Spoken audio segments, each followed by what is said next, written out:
Alright guys, back at the lake. First hand, I didn't even get to record as I literally was getting my chips as they dealt it, but I have ace-jack, 9-3 double suited in the big blind. Called a raise, flop came ace-jack high, I bet out.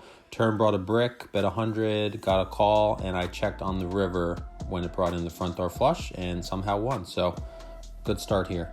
Here look down at queen, 10-2, double suited in middle position. When it folds to me, I open a 20 and we get two callers. So we're going three ways to a flop. Flop comes ace-8-2 rainbow, and while it's not a great flop for my actual hand, it's a great flop for my perceived range. So I bet 40 and one late position player calls. So we're going heads up to a turn. The player who called is pretty sticky, so I have plans to give up here unless we get some help. And help is exactly what we get in the queen of diamonds. And I think about going for a check raise, but I just decided to continue telling the story, and I bet 100 and he quickly makes the call. So we're going heads up to a river. River brings another 8, and I'm trying to think of an amount to bet here. I don't want to scare him off, so I decide on 200, and he thinks for a bit and makes the call. I turn over my hand, and we're good. Queen, 8-5 single suited, early position. I think this is pretty borderline. If that 5 was a 9-10 or jack, making it more connected, more straight possibilities, I'd consider at least calling or even opening a race. But here, early position with this many gaps, single suited, I fold. This is another one that I see commonly played that I don't believe it should be. Ace-9, 4-3. The 9 really does nothing for your hand. You can't make a straight with it. You do have one nut suit, but your other cards that can make a straight are going to make wheels and like second and third best straights, which are going to get you in a lot of trouble. So early position, this is a fold for me. Here, look down at king 10, 9-8, single suited on the button. There's one early position limp. I make it 25. Both the blinds and the limper call, so we're going four ways to a flop. I believe this is a good hand to show how position will influence how you play certain hands. So, I raise here on the button, but if I was, say, like under the gun +1 and under the gun made it 20, this would be a hand that I would consider folding because, you call the 20 from under the gun +1, there's another caller, then the button can make it, about $100. So it gets a little tough earlier position, but later position, it's a raise. Comes down queen, jack, 8 with two spades. When it checks to me, I bet 60 and we get one caller. So we're going heads up to a turn. Turn brings an ace of hearts. When my opponent checks to me, I got to continue to charge his potential flush draws, maybe sets. So I bet close to full pot in 175 and my opponent thinks and folds. So we take it down. Here I look down at ace, 10-4 double suited in middle position. When it folds to me, I open a 20 and we get three callers. So we're going four ways to a flop. Flop comes jack, 3 with two clubs. Early position player bets 25 and I make the call. Not too happy about two jacks on the board, but I call, and late position player makes it 75. Back to the early position player who calls. And this is a similar situation that I was in a couple weeks ago where I have the nut flush draw on a jack X board.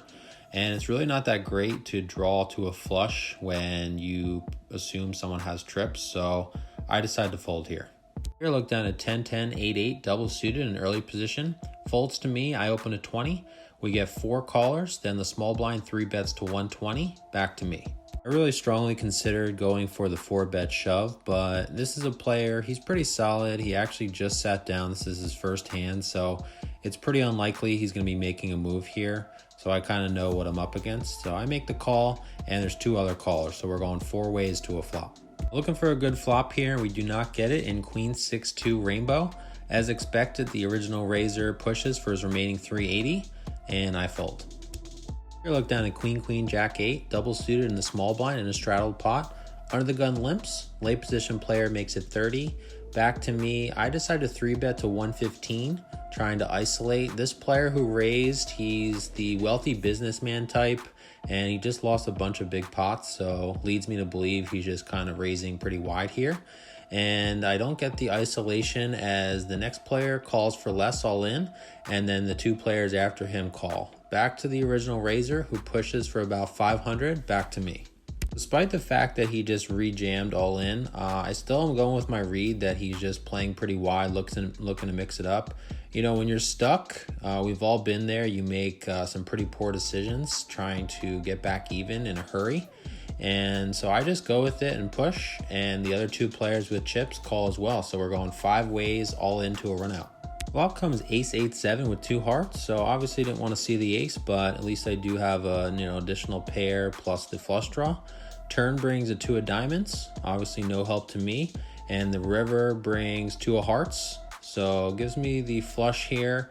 And I turn over my hand, and one of the late position players turns over his. He has king 9 4-3 with the king 9 of hearts. So he's going to take pretty much everything except for the main pot.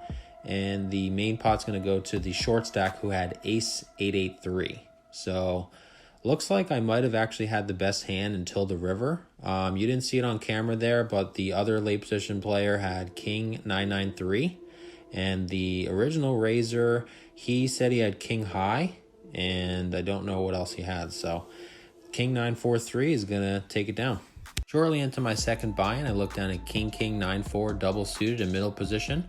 Under the gun makes it 15. Player to my right calls. I 3-bet to 70, and both players call. So we're going 3 ways to a flop. Well, comes 9-9-5 with 2 hearts. When it checks to me, I bet 140, and both my opponents fold, so we take it down. Here look down at ace 9-6 single suited in the hijack. Folds to me, I open to 20. Cutoff calls, folds to the small blind who 3-bets to 60. And I decide to 4-bet to 220. Cutoff folds back to the small blind who makes the call. So we're going heads up to a flop. Flop comes queen 5-3 with 2 diamonds. My opponent checks to me, and it's not the best board, but it's definitely good enough to push, especially with an SPR of 1. So that's what I do, and my opponent thinks for a little bit and folds. So we take it down. Here look down at ace queen 10-10 double suited in the small blind. Folds to the hijack who opens to 20. Cutoff makes it 80. Folds to me, I make the call. Hijack pushes for 120. Cutoff calls and I call. So we're going 3 ways to a flop. Ball comes jack 6-2 with 2 clubs. I check. My opponent only has about a pot-sized bet left, and he puts it all in the middle. And with the SPR of 1, I make the call, and we're going 3 ways to a run out. Turn brings a 5 of clubs. River brings an ace of diamonds. I turn over my hand, and both my opponents muck, so we're taking it down. Here look down at ace queen jack 4 double suited in the small blind. Late position player makes it 15. Folds to me, I call. Big blind then 3-bets to 65. The original raiser calls, and I call, so we're going 3 ways to a flop. Flop comes king queen 5 with 2 diamonds. I check. Big blind checks, and the original raiser checks, so we're still going 3 ways to a turn. Turn brings a 3, now giving me a double gutter. I bet 80, and the big blind, who is the 3-better pre-flop, now makes it 240. Late position player folds, and once he did that, I was pretty sure that I had stepped in it. Obviously a 3 is not really going to make much of a difference, so I kind of believe that he has a pretty strong hand here and make the fold pretty quickly. And sure enough, he turns over his hand. He has king 10-5, so he flopped top set and the flush draw, and he's going to take it down. Here look down at ace king 10 double suited in the big blind in a straddled pot. Both the cutoff and the button limp. Small blind folds to me. I make it 65, and the cutoff and button call, so we're going 3 ways to a flop. Well comes queen 10-6 with 2 spades. I bet 150, and both my opponents fold, so we take it down. Here look down at ace queen jack 10 single suited in the small blind in a straddled pot. Under the gun makes it 25. 2 callers to me, I call, and the blind and the straddler call, so we're going 6 ways to a flop. Well comes ace king jack with 2 diamonds. I check, hoping to check raise, but unfortunately action checks through, so we're going still 6 ways to a turn. Turn brings a 4, I bet 125, and we get 1 late position caller, so we're going heads up to a river. River brings an 8, I bet 150, and my opponent quickly folds, so we take it down. Here look down at queen 10-5 single suited in the small blind in a straddled pot. Under the gun makes it 20, 2 callers to me, I call. Back to the straddler who makes it 55.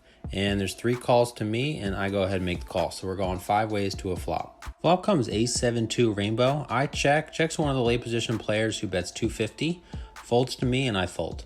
So that queen's hand was pretty much the best hand I saw the last couple hours. The game was really good. I was just really card dead and pretty much lost about $200 off my peak, just mostly folding. And so I decided to rack up. What's up guys, Wayne back here with you. So today I was in for 1,000, out for 1,365, so profit of 365. If you haven't already done so, please check out my previous video where I book a 4-figure win. You'll find that up here, and I'll see you guys next time. Take care.